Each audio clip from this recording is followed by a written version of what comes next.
Selidiki aku, lihat hatiku. Apakah ku sungguh mengasihimu, Yesus? Kau yang Maha Tahu dan menilai hidupku. Tak ada yang tersembunyi bagimu.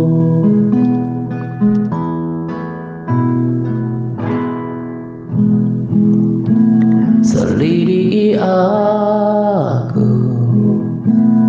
lihat hatiku.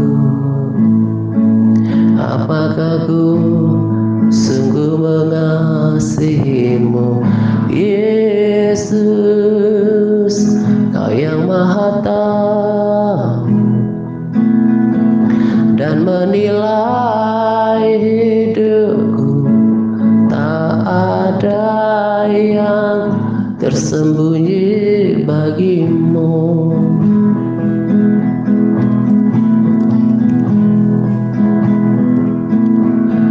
Telah kulihat kebaikanmu yang tak pernah habis di hidupku.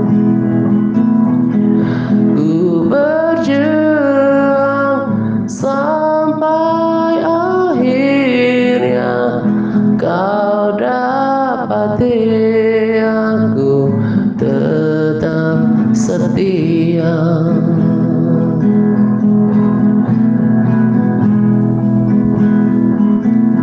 Selidiki aku,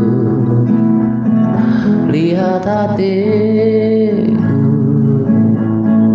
Apakah ku sungguh mengasihimu, Yesus? Kau yang Maha Tahu dan menilai hidupku. Tak ada yang tersembunyi bagimu.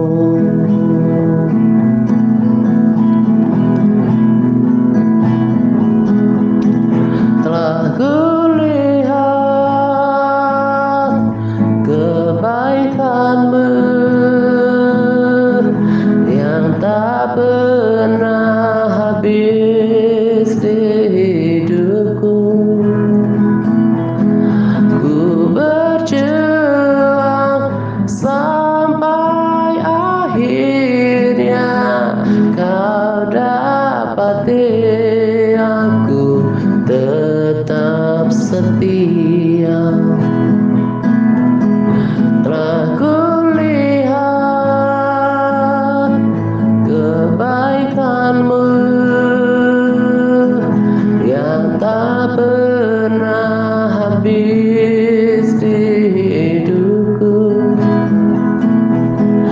Ku berjuang sampai akhirnya kau dapati aku tetap setia.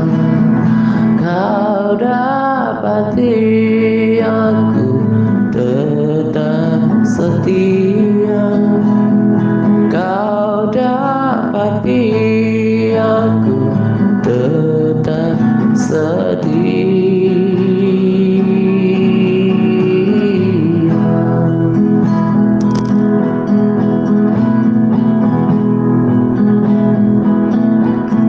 Telah kulihat kebaikanmu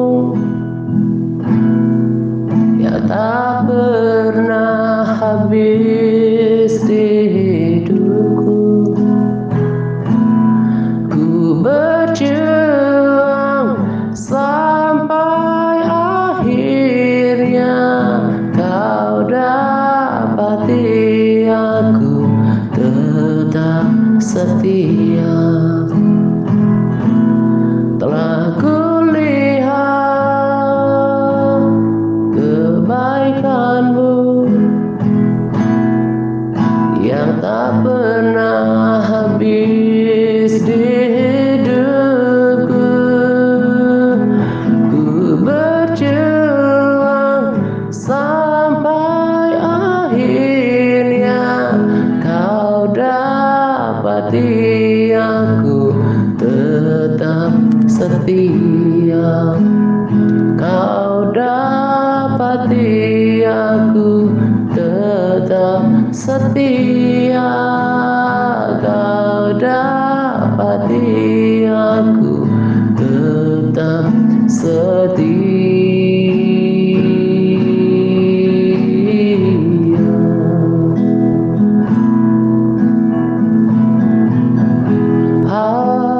Aku mau belajar setia.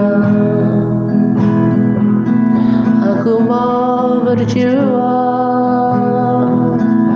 Aku mau belajar setia kepadamu.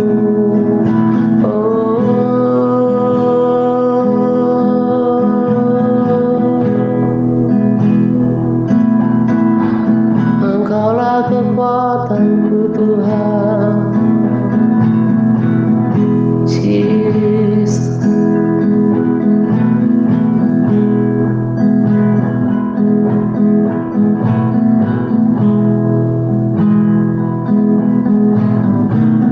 Seperti wanita mengurapimu, menangis di bawah kakimu. Demikian hidupku mau mengasihimu. Yesus, Engkau baik bagiku. Seperti wanita mengurapimu, menangis di bawah kakimu. Demikian hidupku mengasihimu. Yesus, Engkau baik bagiku. Sampai akhir ku menutup mata, ku tetap setia menanti janjimu. Sampai ku dapatkan mahkota kehidupanku, ku tetap setia untuk melayanimu.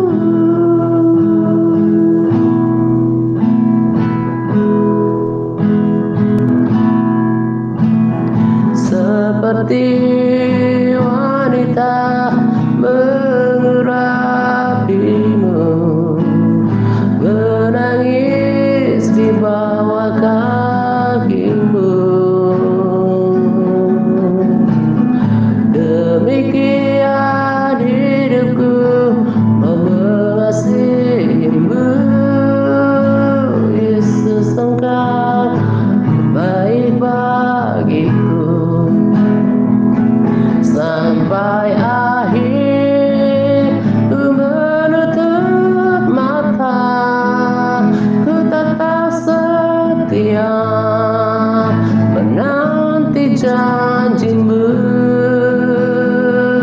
Sampai ku dapatkan mahkota kehidupanku, ku tetap setia menanti janjimu.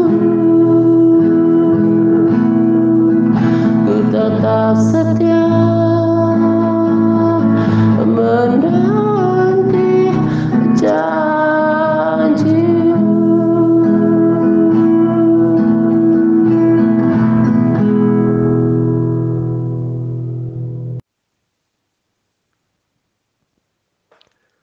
Shalom semuanya. Salam damai sejahtera untuk kita sekalian. Pada kesempatan ini saya akan berbagi Teladan iman seorang Daud. Sebuah topik atau tema yang sepertinya jarang dibicarakan di luar sana gitu ya. Kita bisa lihat channel YouTube sebagai sampelnya. Termasuk saya, salah satunya adalah orang yang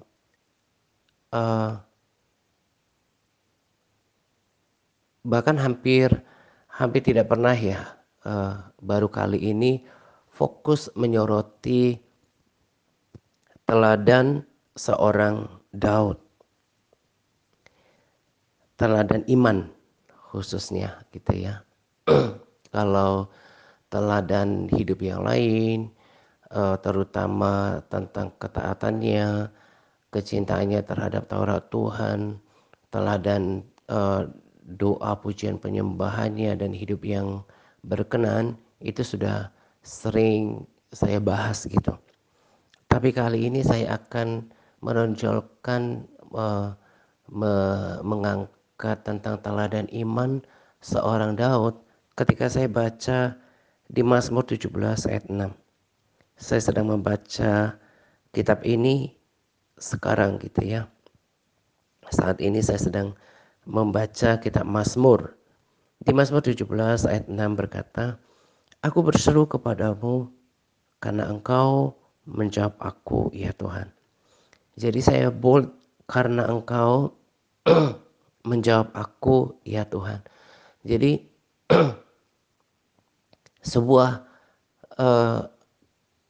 kalimat atau pernyataan yang seolah nggak nyambung, tapi ternyata kata-kata ini memberikan pesan yang sangat kuat dan rema yang luar biasa untuk saya. Itulah kenapa saya bagikan kepada para sahabat dan juga saudara. Saya coba compare kalimat ini dengan versi lain dalam terjemahan Alkitab. Arti dan maksudnya sama.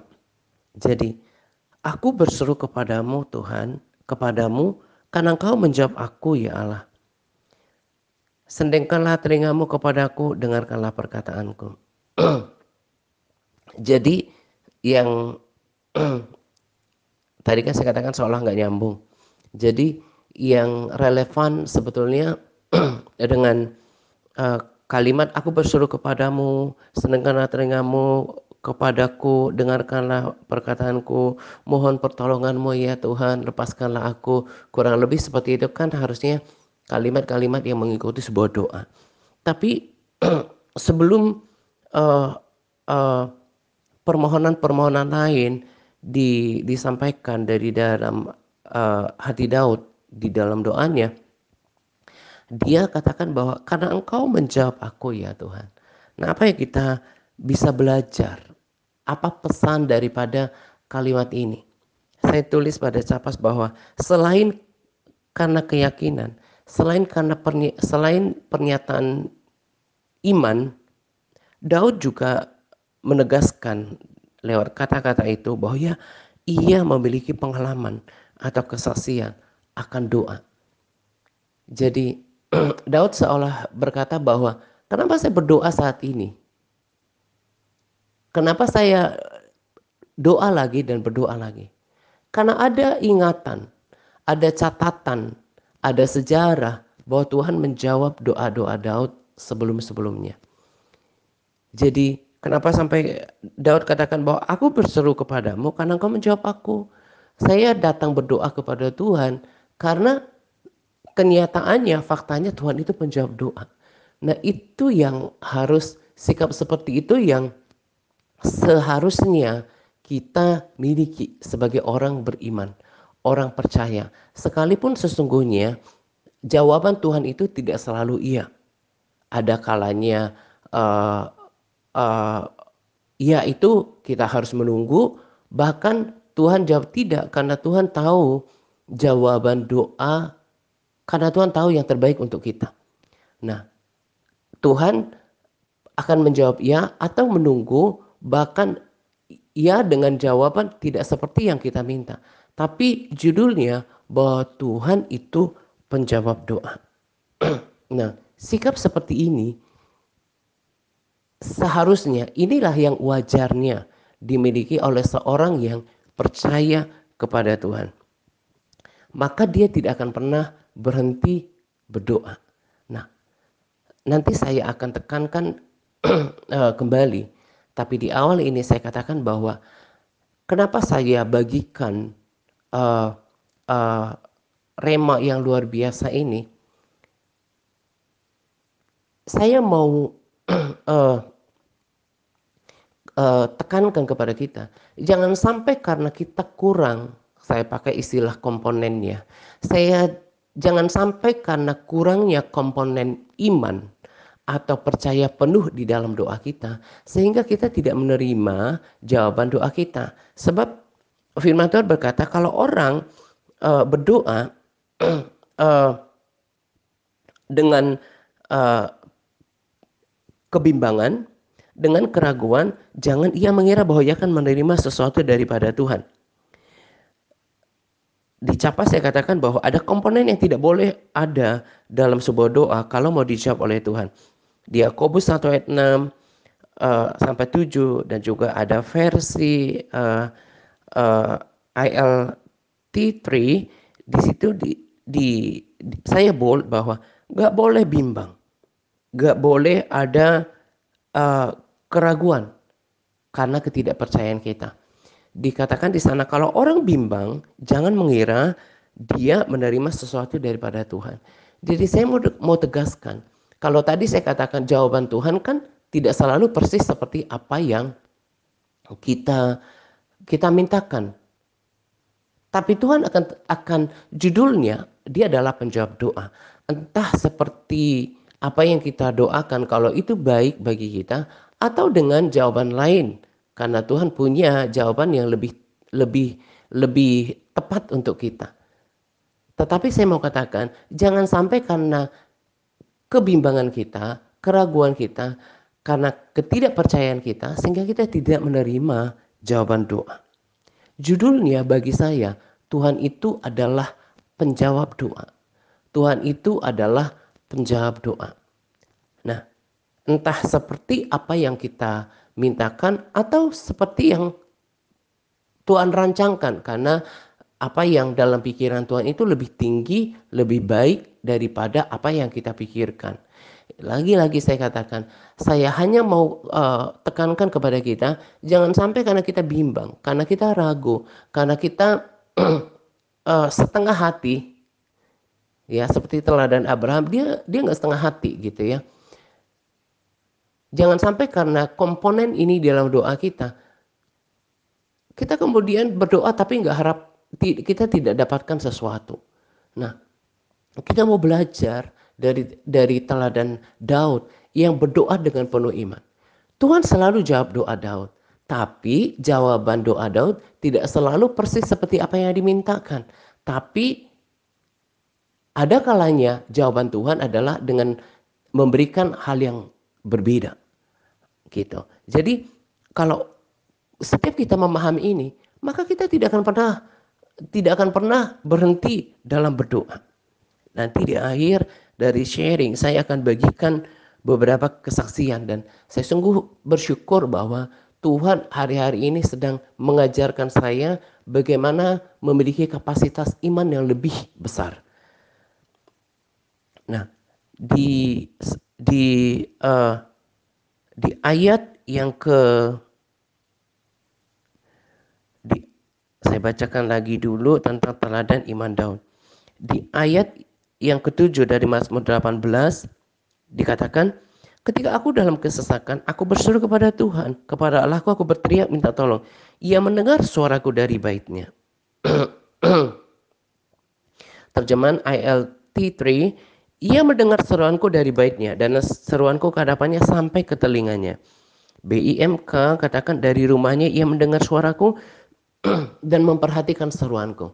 Jadi lagi-lagi ayat-ayat ini menegaskan bahwa Daud punya kesaksian tentang pengabulan doa. Makanya dikatakan saya berdoa karena Tuhan menjawab doa-doaku. Orang Kristen yang dalam kategori orang percaya harus punya pondasi, harus punya keteguhan iman seperti Daud.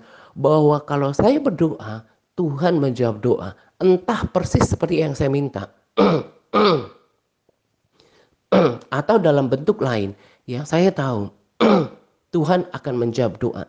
Jadi orang Kristen yang yang sejati menurut saya, dia harus punya pengalaman, punya catatan, punya kesaksian dalam hidup pribadinya sorry, perihal pengabulan doa. Inilah yang membuatnya tetap berdoa. Dan dia ingat akan kesaksian itu. Kalau Tuhan pernah tolong saya di masa lalu tentang pokok doa ini, maka Tuhan akan jawab saya lagi. Sepanjang doa-doa yang saya sampaikan adalah doa-doa yang baik, seturut dengan firman Tuhan, bukan untuk memuaskan hawa nafsu, dan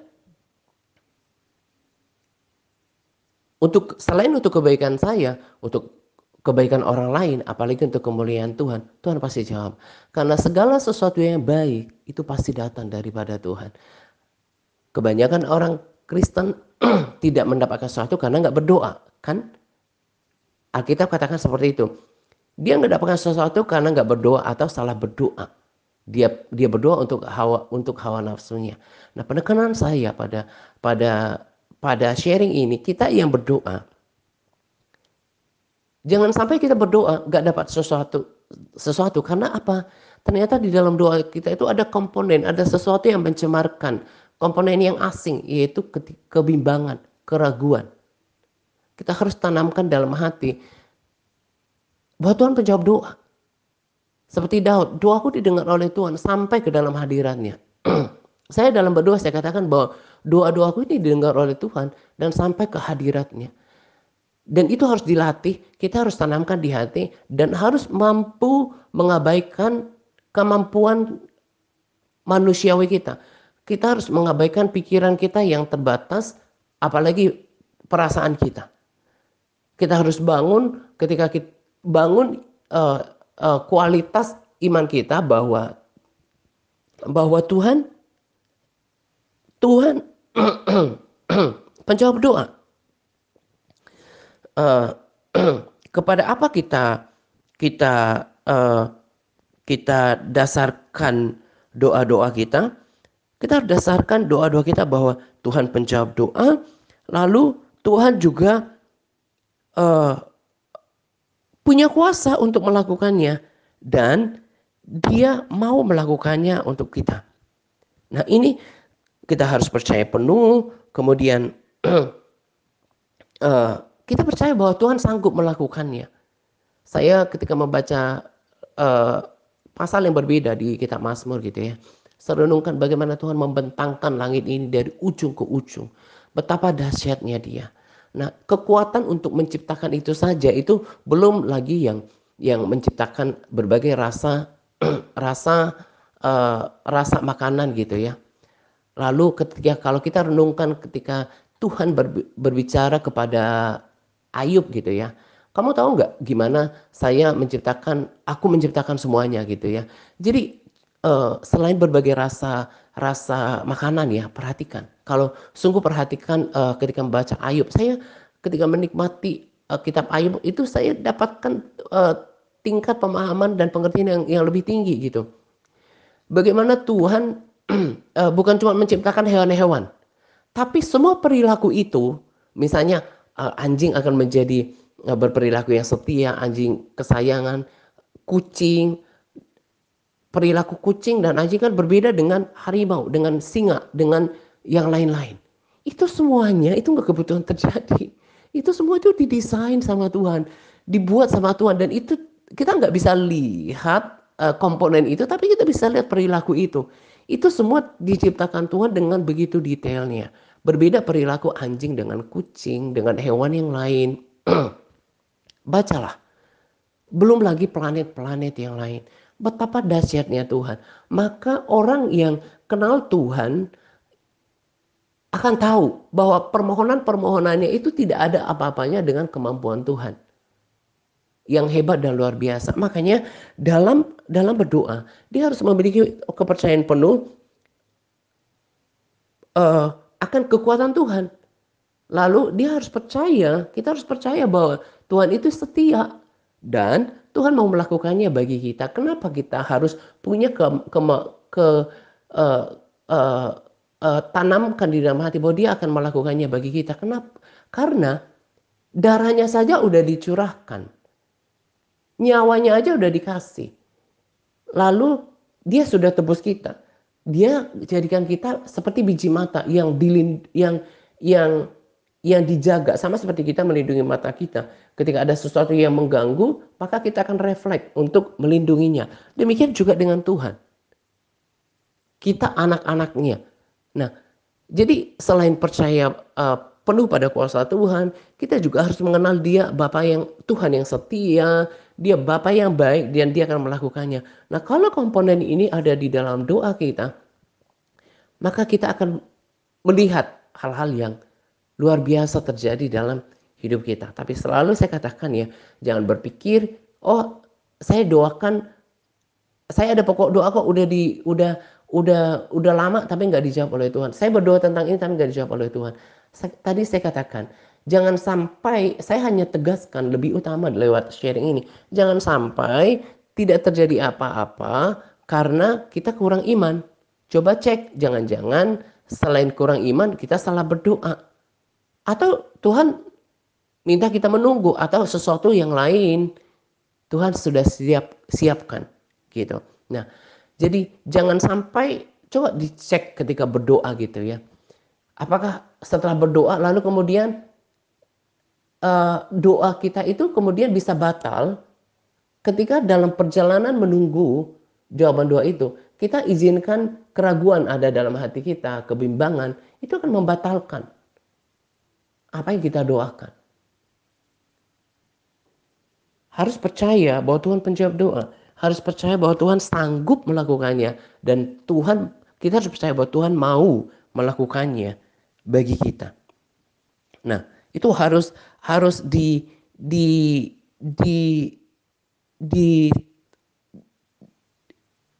seperti adonan gitu ya. Adonan sebuah doa itu harus ada takarannya yang pas sehingga tidak gagal sebuah adonan itu kan, ada ukuran-ukurannya.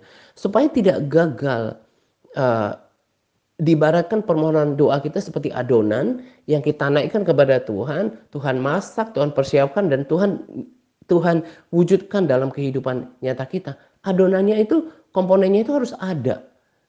Ada iman yang penuh kepada Tuhan, ada kepercayaan bahwa dia Allah yang setia, lalu kemudian dia sanggup melakukannya, bahkan lebih daripada sanggup, karena doa-doa kita tidak lebih besar daripada kuasa dan kekuatan Tuhan. Lalu kita juga ada komponen, ada bahan di sana, ya seperti adonan. Di sana ada bahan yang membuat Tuhan untuk mewujudkannya. Kita percaya bahwa Tuhan akan melakukannya. Segala sesuatu yang baik itu Tuhan akan berikan kepada kita. Nah, tetapi kenapa kemudian dalam perjalanannya kita tidak memiliki bahan-bahan ini dalam sebuah adonan atau komponen doa ini adalah karena kurangnya pengetahuan kita tentang Tuhan. Jadi kurangnya pengenalan akan Tuhan dari firman-Nya. Tadi kan saya katakan kalau kita bergaul dengan firman Tuhan, kita akan tahu karakter Tuhan itu. Kita akan tahu perilaku Tuhan di masa lalu bahwa Dia adalah setia, Dia penjawab doa, Dia yang berbicara kepada umatnya gitu kan. Nah, kenapa kemudian uh, uh, komponen ini tidak lengkap? Kenapa kemudian bahan ini tidak semuanya ada dalam adonan doa? Karena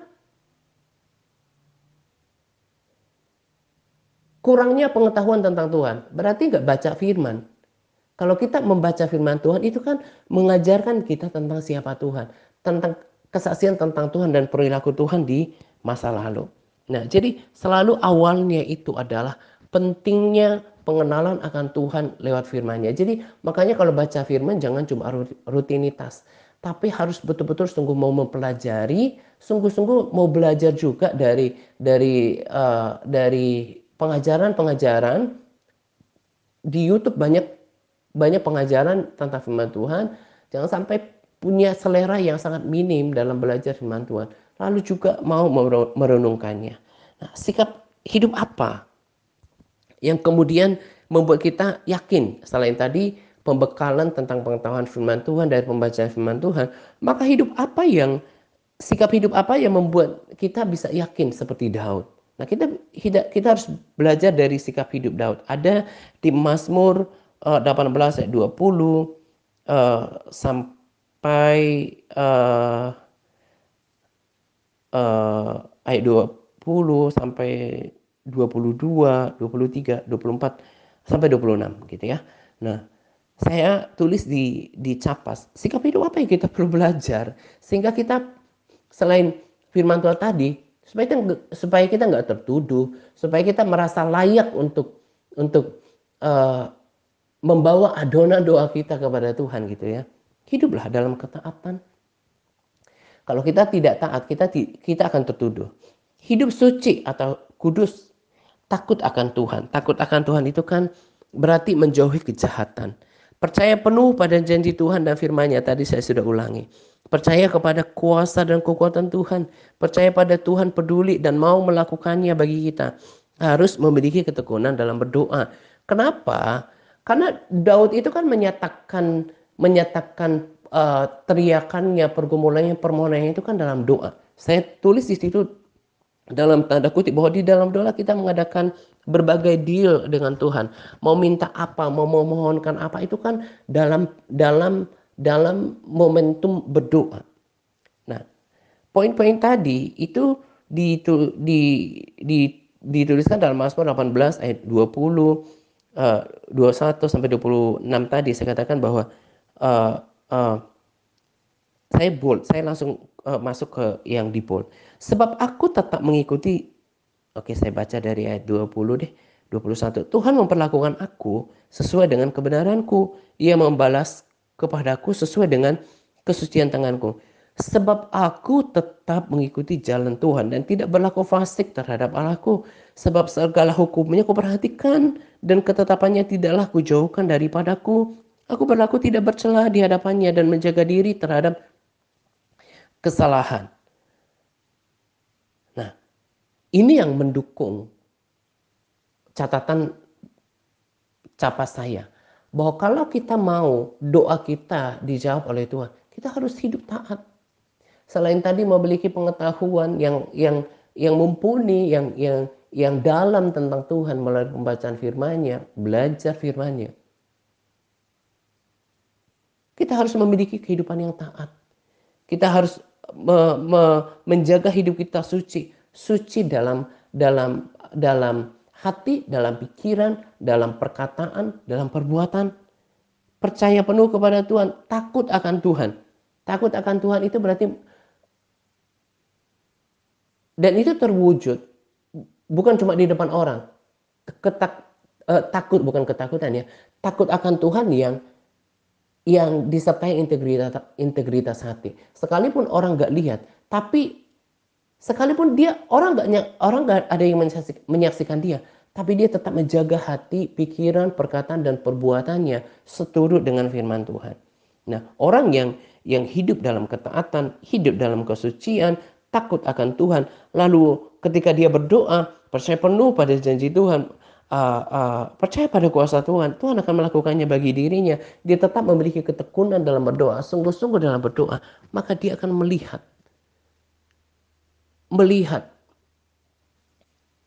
kuasa Tuhan di dalam doanya.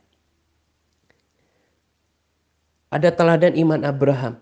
Dia gak bimbang karena ketidakpercayaan. Dia tidak percaya dan tidak ragu-ragu akan janji Allah. Abraham tidak setengah hati. Nah, inilah komponen yang tidak boleh ada ketika kita berdoa, nggak boleh ada keraguan, nggak boleh ada kebimbangan ketika kita berdoa. Kita percaya penuh bahwa Tuhan akan melakukannya, Tuhan sanggup melakukannya, dan Dia setia pada janjinya. Saya kalau harus sampaikan banyak kesaksian doa itu tidak akan cukup waktunya. Beberapa minggu yang lalu rasanya saya sampai tulis di story saya bahwa Tuhan penjawab doa gitu ya. Itu karena oh ya, sebelum saya masuk ke dalam kesaksian, saya mau tekankan lagi bahwa uh, di dalam berdoa itu ada satu komponen yang kita harus juga tambahkan adalah harus penuh harap. Ternyata ada orang berdoa tapi nggak mengharapkan uh, sesuatu daripada Tuhan. Selain teladan iman Abraham tadi ya, jadi selain teladan iman Abraham tadi berdoa dengan penuh iman gitu, uh, ada orang ternyata berdoa tapi nggak mengharapkan sesuatu. Ya berdoa gitu aja gitu. Sebab ada orang ada orang berdoa tapi nggak mengharapkan sesuatu. Nanti baca aja di Capas ya. Jadi berdoa ya begitu saja.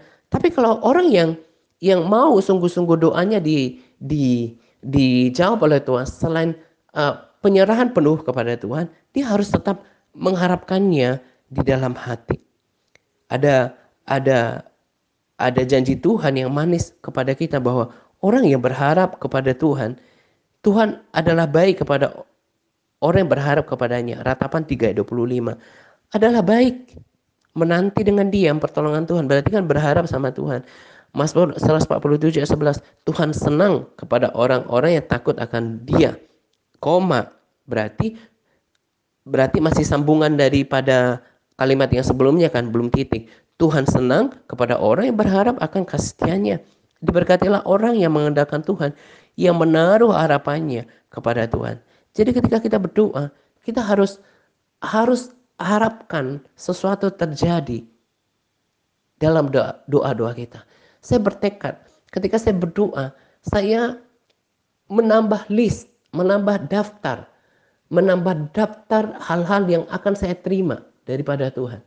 Saya lakukan faith confession, saya lakukan pengakuan iman bahwa Tuhan akan jawab doaku. Beberapa minggu yang lalu ketika di tempat saya tinggal listrik mati gitu ya. Nah, informasi yang saya dengarkan ada kabar kabel yang terbakar. Nah, dan sudah diupayakan satu hari satu malam gitu ya. Ini mati lampu yang paling panjang rasanya saya alami selain di kampung halaman gitu ya. Kalau dulu ketika saya SMP kayaknya pertama kali masuk lampu listrik ya, listrik di daerah saya itu suka mati gitu ya. Nah, di di tempat saya juga ada kejadian seperti itu. Nah, secara jam kerja udah larut malam, udah jam setengah 11 itu udah di luar jam kerja. Orang uh, uh, uh, uh, yang terkait gitu ya, pihak yang terkait gitu. Nah, jadi saya secara manusia itu udah hopeless, nggak mungkin lagi. Tapi saya doa kepada Tuhan dan saya katakan bahwa Tuhan, karena makanan yang saya simpan di kulkas udah belum sampai berbau tapi udah mencair gitu ya. Saya tetap katakan bahkan sekalipun tidak seperti Abraham, sekalipun tidak ada dasar untuk berharap, tapi tetap berharap. Saya tidak berharap pada apa yang di pikiran saya, tapi saya katakan Tuhan, pertolonganmu tidak akan pernah terlambat, tidak pernah lebih awal. Saya tetap katakan terjadi bahwa listrik akan menyala. Dan setengah 11 waktu setempat gitu ya, menyala. Dan entah bagaimana caranya, Tuhan punya cara. Dan ternyata orang yang membantu untuk mengatasi permasalahan listrik itu adalah orang di luar daripada pihak yang uh, uh, terkait gitu ya. Ada orang yang ngerti tentang listrik dan dia bantu untuk menyalakannya malam-malam. Saya dasarkan iman saya pada kekuatan Tuhan. Dan itu terjadi. Lalu yang terbaru adalah saya sedang menyelesaikan sebuah pekerjaan dan butuh air yang untuk mengerjakannya gitu ya. Dan mengharapkan air hujan gitu ya, karena dalam pengerjaannya butuh air hujan. Nah, saya berdoa kepada Tuhan untuk sediakan hujan gitu ya, sediakan air. Nah, jumlah air yang diperlukan kurang lebih satu satu tong ya. Nah, untuk membuatkan adukan semen gitu.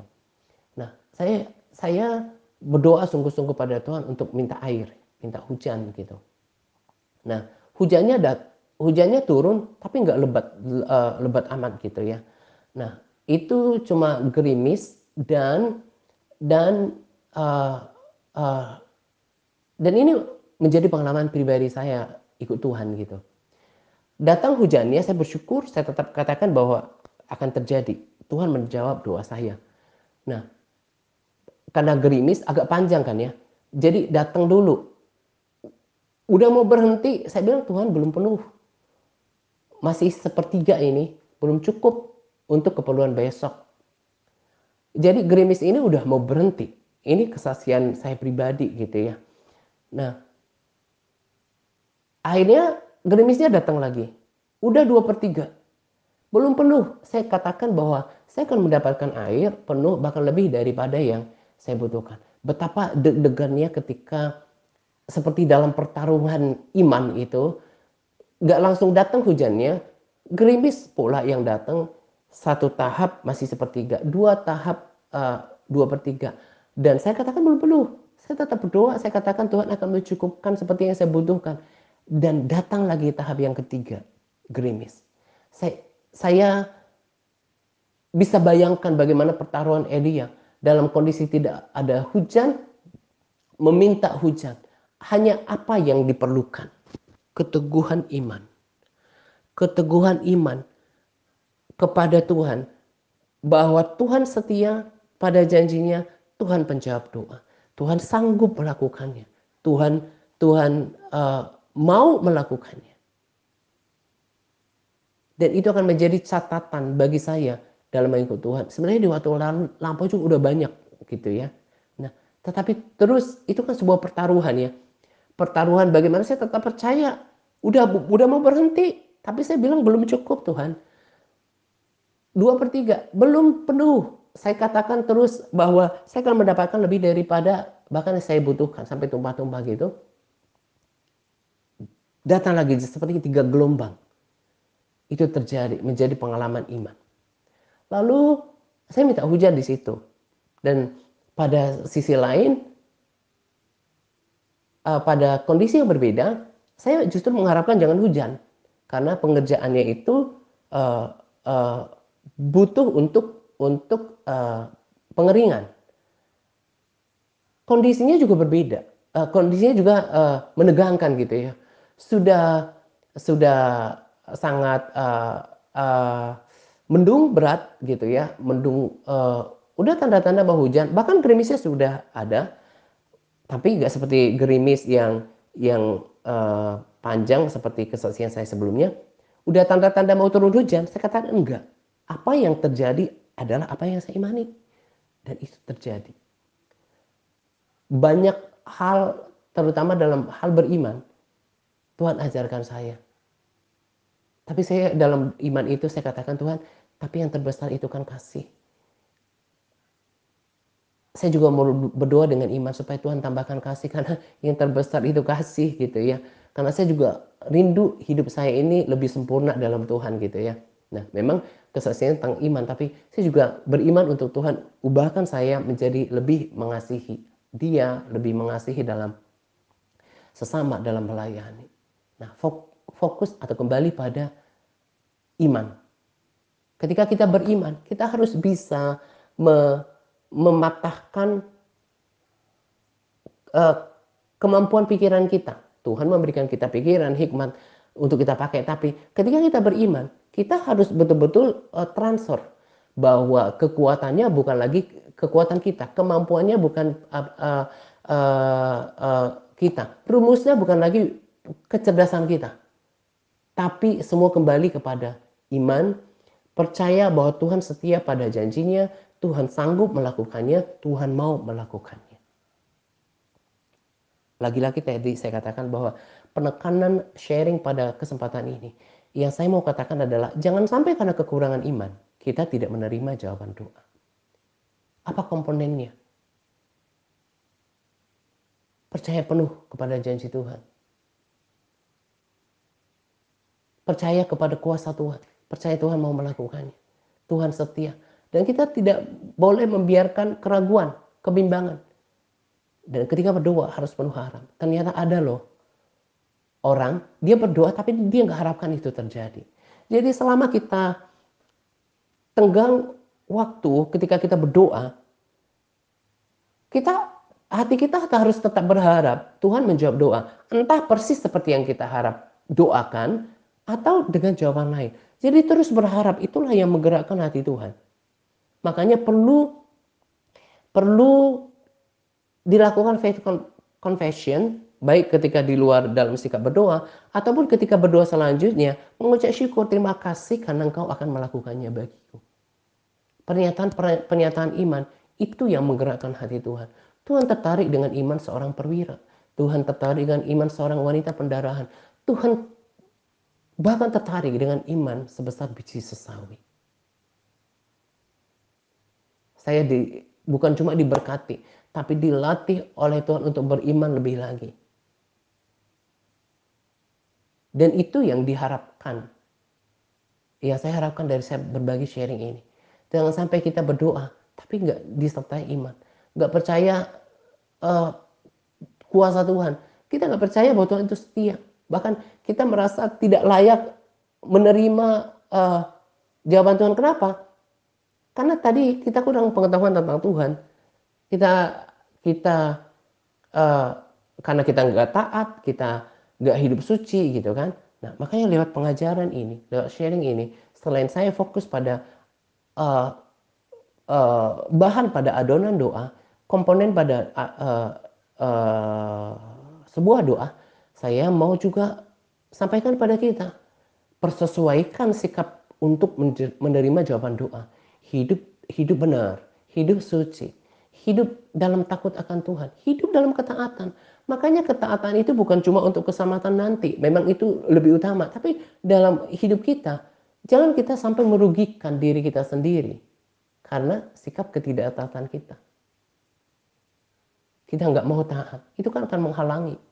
Dosa ketidaktaatan kita akan menghalangi kerjasama dengan Tuhan dalam kehidupan kita. Saya diberkati dengan rema ini, saya dilatih, di-upgrade dalam hal iman kepada Tuhan, dan itu harapan saya. Dan terlihat kok orang yang hidup dalam iman, dia tidak akan pernah berhenti berdoa. Coba cek bagaimana sikap para sahabat dan juga saudara untuk berdoa. Berdoa tapi cuma rutinitas, nggak harapkan sesuatu. No wonder nggak terjadi apa-apa. Akhirnya lama-lama apinya padam, nggak lagi mau berdoa. Saya tadi katakan bahwa kalau saya berdoa, saya memperpanjang list hal-hal apa yang saya harapkan daripada Tuhan. Saya nggak mau doa saya kemudian tidak terkabul gara-gara sikap hati saya. Kiranya apa yang saya bagikan pada sharing ini betul-betul diperhatikan, direnungkan, jangan cuma dengar hari ini. Tapi dihidupi, diperiksa bagaimana sikap-sikap doanya selama ini. Lalu dicek juga sikap hidupnya. Apakah ada hal yang menghalangi di dalam sikap hati tadi, misalnya tidak percaya penuh pada janji Allah, tidak percaya pada kekuatan Tuhan, tidak percaya Tuhan akan melakukannya. Atau juga sikap hidup yang menghalangi tadi, nggak taat, nggak hidup suci dalam hati, pikiran, perkataan, itu kan akan menghalangi. Padahal Tuhan menanti apa yang kita mau daripada Tuhan. Karena setiap orang yang meminta, menerima, mencari, mendapat, mengetok pintu baginya dibukakan. Lagi-lagi saya tekankan, selain komponen doa, selain bahan untuk adonan doa, juga yang harus diperhatikan adalah sikap hidup kita. Setiap hari, setiap minggu, setiap bulan, setiap tahun harus semakin dalam mengenal Tuhan, harus semakin banyak kesaksian dalam mengikut Tuhan, semakin teguh dalam mengikut Tuhan, semakin dewasa rohani, semakin menjadi kesaksian. Itu namanya kalau bertumbuh secara rohani, secara sehat. Jangan sampai melakukan berdoa tapi begitu melulu. Itu sangat memprihatinkan bagi diri saya. Renungkan apa yang saya bagikan, semuanya dari firman Tuhan. Jangan cuma dengarkan hari langsung selesai putus gitu. Tapi ambil waktu untuk merenungkannya, bahkan mengintrospeksi, mengimplementasikannya dalam diri kita masing-masing. Ini saja yang saya mau bagikan pada kesempatan ini. Selamat menjelang doa pagi untuk kita sekalian. Semangat berpuasa kepada all MTRC yang terus bersemangat dalam berpuasa. Semangat Tuhan Yesus memberkati kita senantiasa. Amin. Seperti wanita mengurapimu, menangis di bawah kakimu. Demikian hidupku mengasihimu, Yesus Engkau baik bagiku. Sampai akhir ku menutup mata, ku tetap setia